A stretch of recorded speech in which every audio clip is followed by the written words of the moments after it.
What is going on, y'all? Rob from the Cut Woodworking Shop. Hey, today I want to do something a little different. I want to show you guys how we prep these live edge slabs before we pour epoxy.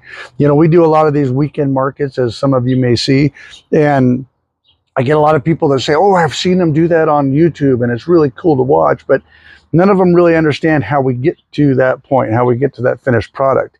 Well, first of all, you got to start with a clean, fresh piece of wood, right? So as we all know, this gets cut down from a tree. They cut it into slabs, whatever thickness you want. Then it goes through the drying process. And then when it's done with the drying process, they'll plane it down to get it as smooth as possible. But most distributors don't take all the bark off for you. When they sell it to you kind of in its raw form here, I need to come along and do my job to make sure that I have all of this cleaned up before I pour epoxy. So one of the first steps I do is start peeling this bark away. Hey, let me remind you guys, always wear your eye protection. You know, I learned the hard way so many times, and it's taken many times for me to finally get it in my head to wear my eye protection when I'm doing this. But super important.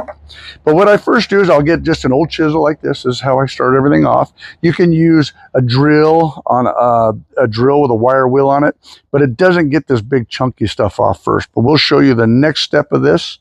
Let me show you here. I use just a little mallet here, and I just start banging away. So right here, this is the sapwood. This whiter wood you see on the edges is called the sapwood. Then outside that sapwood is obviously your bark. So there's a little filament layer in between there that I just like to tap on, and I just start peeling away that bark, just like that. And what it does is it just starts peeling all that loose stuff away, because if you don't peel it away now, it will eventually peel away, and you don't want it to peel away with your layered epoxy next to it. You want to open up this board's piece of, or its pores on this board as much as possible, so that when that epoxy is poured against it, it adheres and gets a great strong adhered bond. Let me also tell you, making sure that your wood is kiln dried is just as equally as important, because if your wood is not dry, it's going to crack, it's going to split, and it may even pull away from your epoxy. So that's a really big key, is make sure your wood is always dry.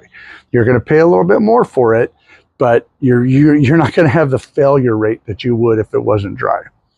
Come back the next time and we'll show you how we finish this all up after we get all this bark off it. Talk to you guys soon.